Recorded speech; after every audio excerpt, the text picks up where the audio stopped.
Cheating wife, ashamed of her husband, walks into Gala with affair partner, but shocked to see husband as the key speaker. Noah could never belong in a place like this. He's just a mechanic. Grease under his nails, sweat on his shirt. A man like him would humiliate me among executives. Those were the last words Emily Cole whispered to herself before stepping into the Gala on her lover's arm, flashing a smile that could cut glass. She had no idea that the man she had dismissed as unworthy was already waiting on stage as the keynote speaker. What happened next will make you question everything you think you know about pride, betrayal, and public humiliation. Viewers, have you ever written someone off as beneath you, only to be blindsided by the truth? How would you handle it? Drop your thoughts in the comments. The diner smelled of burnt coffee and fried food, the kind of place most people passed without a second glance. But Noah Reed had a habit of noticing details others ignored. That night, what he noticed wasn't the chipped counter or the flickering neon sign outside. It was the waitress with tired eyes who still managed to smile at every customer as though kindness cost her nothing. Emily moved quickly between tables, her hair slipping loose from a messy bun. She was graceful in her exhaustion, balancing plates with a rhythm born of repetition. When she reached Noah's booth, he looked up and saw her smile. Real, unpolished, not the forced pleasantry he was used to in boardrooms and high society dinners. "What can I get you?" she asked. "Coffee, black, and a burger if the grill's still running." She nodded, jotting it down, and hurried away. Noah leaned back, watching her work. He had come here to disappear for a while, dressed in jeans and a faded shirt that made him look like any man coming off a long shift. For years he had lived with people who cared more about his balance sheets than his words. Here, no one knew his name. When Emily returned with his coffee, she lingered for a moment. "You from around here?" "Yeah," he lied easily. "I run a little workshop across town. Cars, mostly. Sometimes trucks." Her face lit with curiosity. "A mechanic?" "That's me," he said, lifting the mug to his lips. "Engines don't lie. They tell you when something's wrong. People aren't so simple." She laughed, a soft sound that caught him off guard. "I'll take your word for it. My grandpa's car has been making a noise for weeks. Maybe I should bring it to you." He gave a half smile. "Bring it by. I'll look at it." It was small talk, but it lingered in his mind longer than it should have. Over the next week, Noah found excuses to return. Sometimes he ordered pie, sometimes just coffee, but always at a time when he knew Emily would be working. He listened as she talked about long shifts, rent she struggled to cover, and the college classes she had put on hold. She spoke without bitterness, just a quiet determination to keep going. He told her stories too, careful ones. Fixing carburetors, dealing with stubborn customers, the kind of life a man with grease under his nails might have. He left out the other life, the one with penthouse meetings, tailored suits, and bank accounts that made men bow. What mattered was the way she looked at him, not for what he had, but for who she thought he was. A mechanic, a simple man. By the third week, their conversations stretched beyond breaks. She joined him for late-night walks after closing, their voices filling the empty streets. One night, under a flickering streetlight, she kissed him, tentative at first, then urgent, as though she had been waiting for it as long as he had. For Noah, it was more than desire. It was the first time in years someone saw the man without the empire. And for Emily, it was the first time she believed she'd found someone who truly wanted her. Autumn faded into winter, and with it, Noah and Emily's lives entwined like threads pulled tight by unseen hands. What began as late-night walks and coffee breaks soon became weekends together. She discovered his supposed workshop, a modest place tucked behind an auto parts store. He had stocked it with just enough tools and grease-stained rags to keep the story believable. Emily loved to watch him there, sleeves rolled, pretending to tinker on old engines. He looked like any other working man, but there was a confidence about him that didn't quite fit the role. Still, she didn't question it. To her, he was Noah, steady, reliable, a man who came alive not with words but with presence. Their love grew quickly, too quickly for some. Emily's friends raised eyebrows. A mechanic? One of them scoffed. That's it? That's all you're aiming for? But Emily silenced them with a firmness she rarely showed. He treats me better than anyone ever has. That's all I care about. Noah heard about those conversations through the way she carried herself afterward. Defensive, almost protective of him. It touched him deeply. She was proud to stand by him, even when others doubted. Each time she brushed off their criticism, he tucked the memory away. It was proof she wasn't with him for show. By Christmas, they were inseparable. He moved her into the small rented house he had claimed as his own. The neighborhood wasn't glamorous, but she filled it with warmth. Curtains in the windows, photos taped to the fridge, the scent of cinnamon rolls on slow Sundays. Noah hadn't felt like he belonged in a home for years, but with her, the walls seemed to breathe. One night in January, snow falling outside, Emily curled against him on the couch. "Do you ever think about forever?" she asked. "Every day," he answered. By spring, Noah asked her to marry him. The proposal wasn't staged with photographers or expensive rings. It was simple. A modest band, a quiet dinner, a promise spoken without flourish. Emily's eyes filled with tears as she said yes, clinging to him as though he were the anchor she had been searching for her whole life. The ring was barely on her finger when Noah brought it up. They sat at the small kitchen table in the rented house, the hum of the refrigerator filling the silence. He slid a single envelope across the wood. Inside was a prenuptial agreement, stark in its language. Emily skimmed the lines. Division of property, separation of accounts, all the legal weight of marriage stripped to clauses and signatures. At the end, one sentence stood apart. Infidelity nullifies all claims to marital assets. Her eyes lingered there. "You don't trust me?" Noah met her gaze calmly. "I believe in us. That's why I want this. Marriage should mean faithfulness without question. This makes it clear." She tapped the paper, unease flickering across her face. "It feels cold." "Cold," he said, "is walking into marriage with no guardrails. This is honesty. If you're faithful, it changes nothing." Emily hesitated. The clause gnawed at her, but the logic was irrefutable. She thought of his modest workshop, his small house, his plain lifestyle.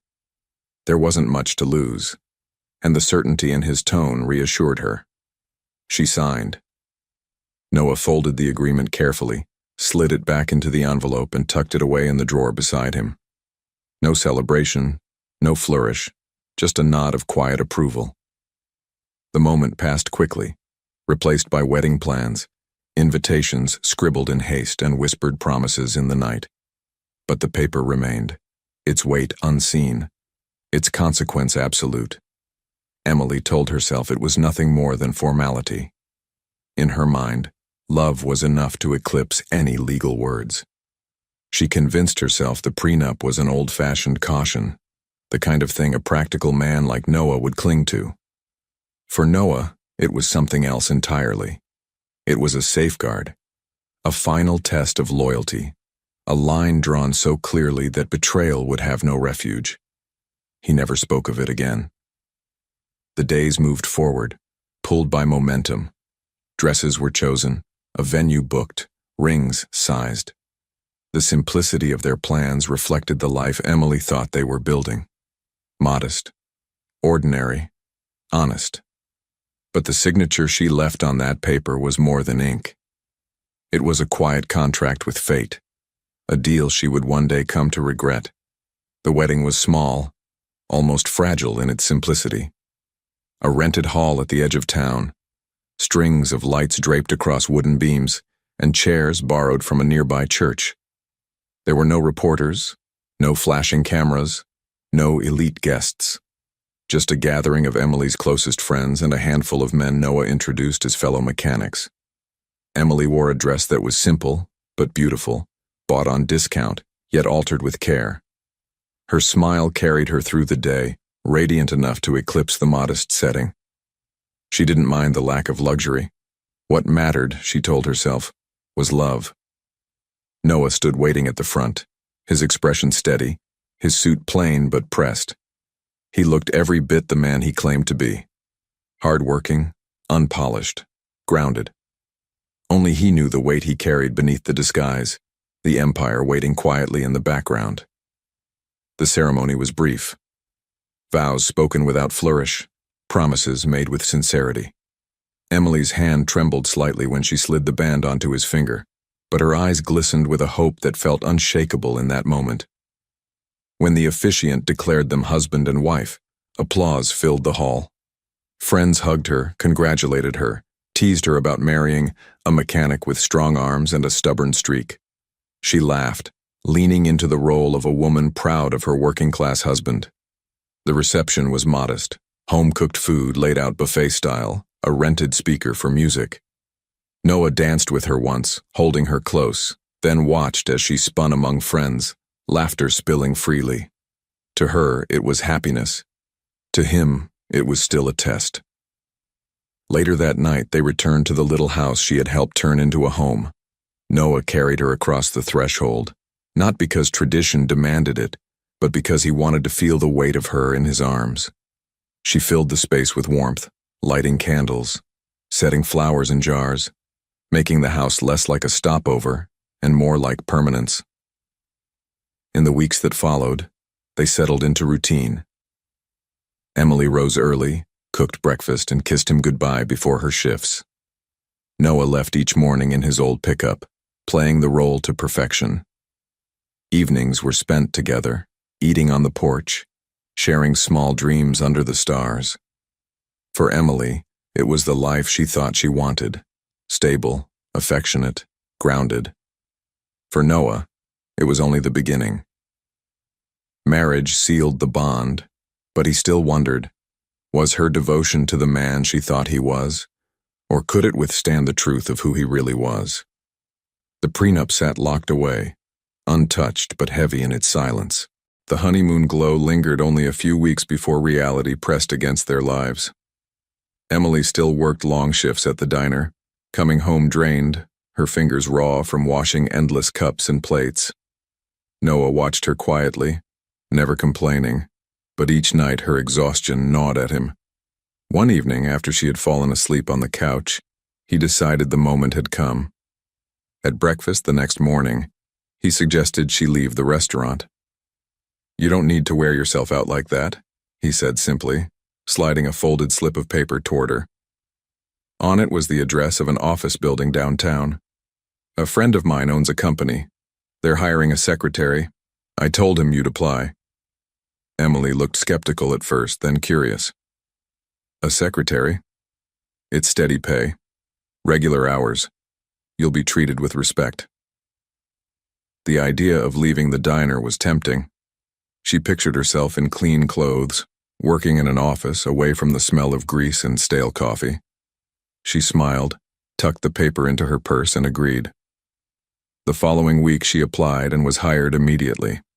The office was a sharp contrast to the world she knew. Glass doors, polished floors, staff in suits and dresses moving with purpose. Her desk sat near the entrance, phones ringing, papers stacking, executives brushing past her with curt nods. She adapted quickly. Within days, her posture straightened, her tone sharpened, her wardrobe shifted from budget jeans to skirts and fitted blouses. The work was routine, but the atmosphere transformed her. For the first time, she felt as though she belonged to a different class of people. Noah never said much when she came home with stories about her new job. He listened, nodding while she described boardroom meetings, polished manners, and the expensive cars in the parking lot. He knew the truth, that every decision in that building ran through him. Every paycheck bore his name in invisible ink, but he let her believe it was his friend's company. At night, she still curled beside him in their modest house, still cooked dinner in their small kitchen, still kissed him goodnight. But something subtle had shifted. She no longer smelled of coffee and frying oil when she came home. She smelled of perfume samples and office air conditioning.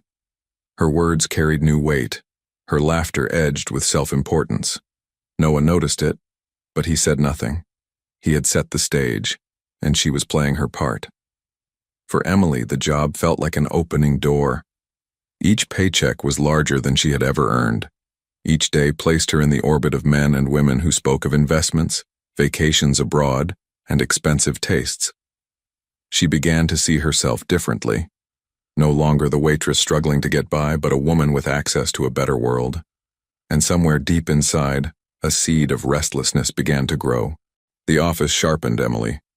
Each morning she dressed more carefully, trading her simple clothes for fitted skirts and crisp blouses. She no longer looked like the waitress who once hustled plates through a noisy diner. She looked like she belonged to a different world. At home, that difference grew impossible to ignore. The modest house that had once felt warm now seemed suffocating. The old pickup in the driveway embarrassed her. Even Noah's quiet routines, his plain shirts, his casual manner, grated on her nerves. She played her role well. At night she smiled, cooked dinner, kissed him before bed. But under the surface, she had begun to measure him against the polished men she now met every day. By those standards, her husband seemed ordinary, almost unworthy of the woman she believed she was becoming. It was during a client luncheon that Adrian entered her life. Smooth, magnetic, the kind of man who carried wealth like a second skin. His watch gleamed, his cologne lingered, his voice wrapped around every word like velvet. When his gaze fixed on her, she felt noticed in a way that thrilled and unsettled her. The first meeting was harmless. Polite conversation, a compliment, his card left discreetly in her hand. The second was a coffee outside the office, where his attention sharpened and his words lingered. By the third, she was already too deep. They met in an hotel. Adrian spoiled her. Perfume, jewelry, dinners in restaurants where the valet parked cars worth more than her entire neighborhood. With every gift, she drifted further from Noah. She told herself it was harmless, that Noah would never know. He was simple, grounded, blind to the world she had begun to taste. At home, she was careful. She cooked, laughed, and leaned against him like the wife he believed her to be. She convinced herself she could balance both lives, the modest house and the luxurious escape. But Noah noticed. He saw the subtle changes, the new perfume she never wore for him, the distant look in her eyes, the way she no longer leaned close with the same eagerness. He said nothing. He watched. For Emily, it was a thrill she believed she controlled. For Noah, it was confirmation. The test was unfolding exactly as he feared. And though she thought she was clever, every step she took with Adrian brought her closer to a reckoning she could not escape. The company had reached its yearly milestone, and Noah decided it was time. He gave the order quietly through his managers. A gala would be held in the grand ballroom of the Crescent Hotel. Awards would be presented to long-serving staff, business partners would be honored, and families were invited to attend. It would be a night of recognition, and for Noah, revelation. The announcement spread through the office like wildfire. Invitations arrived on glossy cards embossed with silver letters. A grand gala at the Crescent Hotel, a celebration of achievement, a night of elegance. Staff whispered about gowns and tuxedos, about who might win awards, about the guest list of business leaders and politicians. Emily received her card at her desk. She traced the letters with her finger, her heart skipping at the thought of walking under chandeliers instead of fluorescent lights. But as quickly as the excitement rose, dread followed. The invitation allowed for spouses, and she imagined Noah standing beside her in his worn shirts and plain shoes. A mechanic among executives. Her cheeks warmed with shame at the thought. She tucked the invitation into her purse and said nothing when she got home. Over dinner, Noah tried her with a gentle prod. He cut his steak slowly, his voice casual. "A friend mentioned a gala happening tomorrow night," he said. "Sounds like a big one." Emily's fork paused, just for a second before she masked the hesitation with a smile. "That sounds nice. Maybe you should go." Her tone was light, dismissive, and the subject drifted to other things. Noah studied her in silence, the way her eyes never met his for long, the way her voice carried a practiced ease. He let it pass, filing her reaction away like another page in a ledger. The next morning, Emily called Adrian. Her voice trembled with both excitement and guilt, but she ignored the guilt quickly. "There's a gala tomorrow night," she told him. "Formal, exclusive. I want you to be my partner."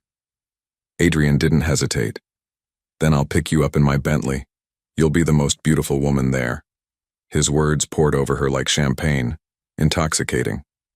She imagined the looks on her colleagues' faces when she walked in on Adrian's arm, diamonds at her ears, silk clinging to her figure.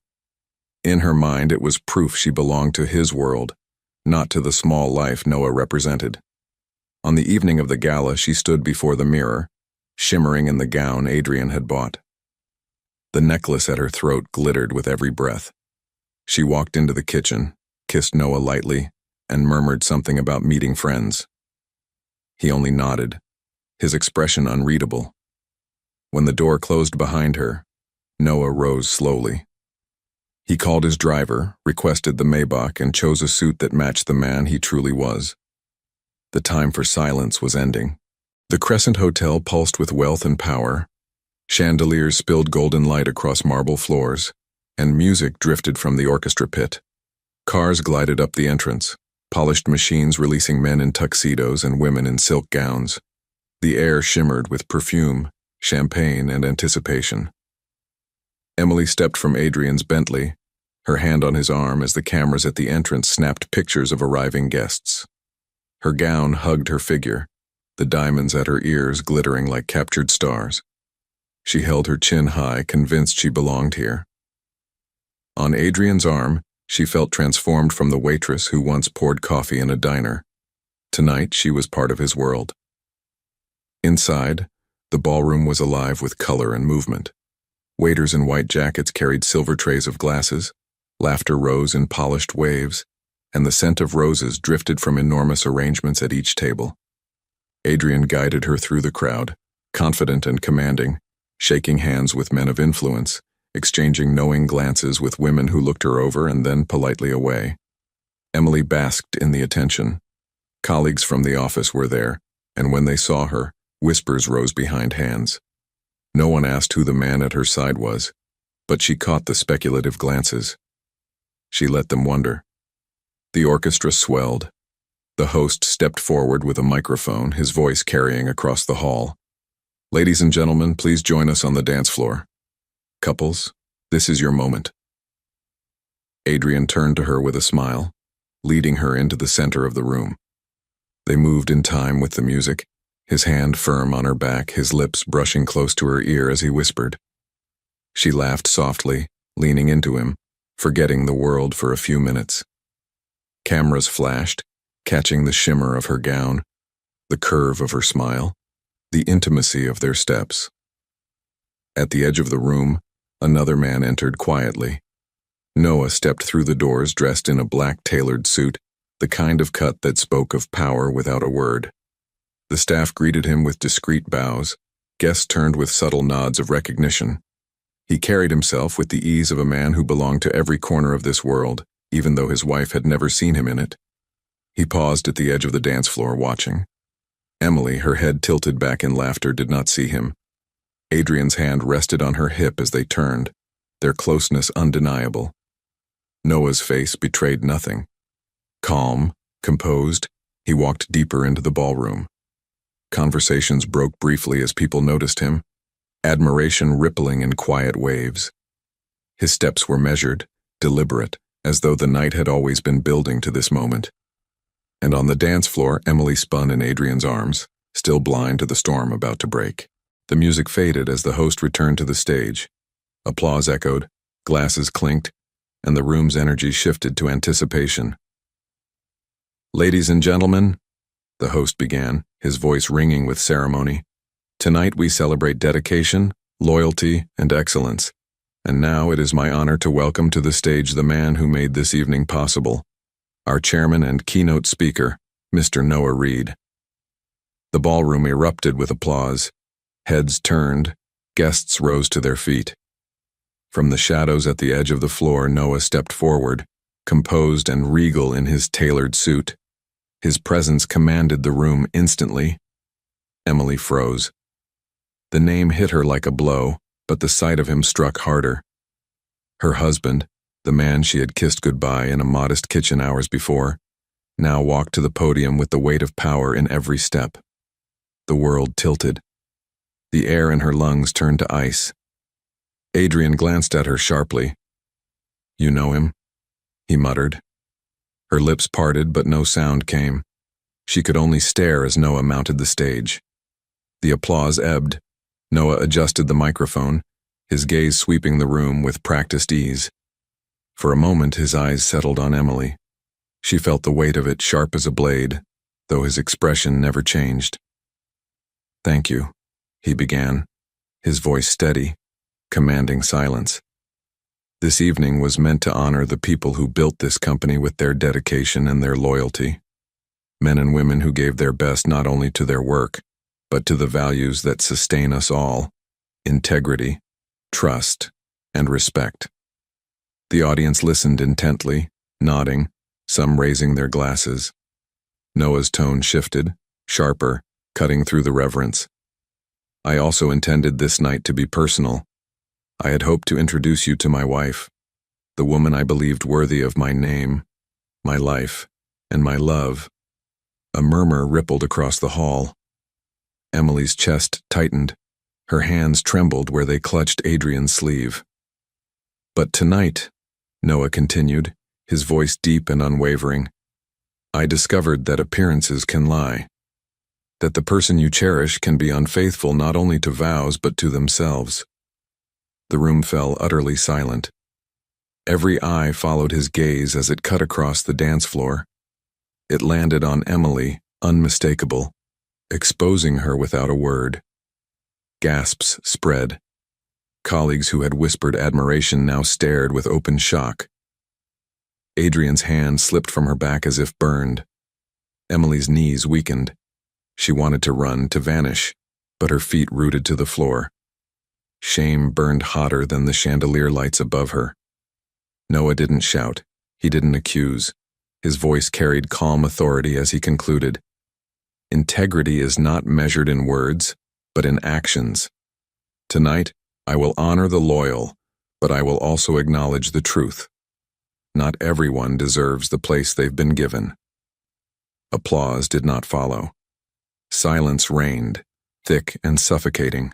Emily staggered forward, tears spilling as she broke through the crowd toward the podium, clutching at the edge as if the wood itself could steady her. The ballroom watched in hushed silence, eyes wide, breaths held. "Noah, please," she whispered, her voice hoarse. "I was foolish.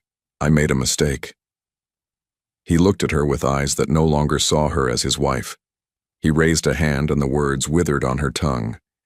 His expression was calm, his voice measured, carrying to every corner of the hall. "Do not beg here, not tonight. This stage was meant for honor, not disgrace." Her sobs echoed in the stillness. She sank to her knees, gripping the hem of his jacket. "Give me another chance. I can change. I'll be faithful. Please, Noah, I love you." Noah looked down at her, not with anger, but with the cold certainty of a man who had already decided. "You made your choice when you betrayed your vows," he said. "You thought I was a mechanic with nothing to offer. You thought you could live two lives, my wife in one, his mistress in another, but the world doesn't work that way. Actions have consequences." The room shifted uneasily. Guests exchanged glances, some pitying, some condemning. Adrian stood at the edge of the crowd, pale and silent, already stepping back as if distance could erase his guilt. Noah's gaze returned to Emily. "Do you remember the agreement you signed before we married? The one you dismissed as a formality? Infidelity forfeits everything, every comfort, every claim, every privilege. You gave it away the moment you chose another man." Her face crumpled, horror dawning. No, please don't do this, I'll have nothing." "You'll have exactly what you chose," Noah cut in. His words rang sharp, unbending. Lies, shadows, and regret. He stepped back from the podium, signaling to the host. "The awards will continue. I will not waste more time on what is unworthy.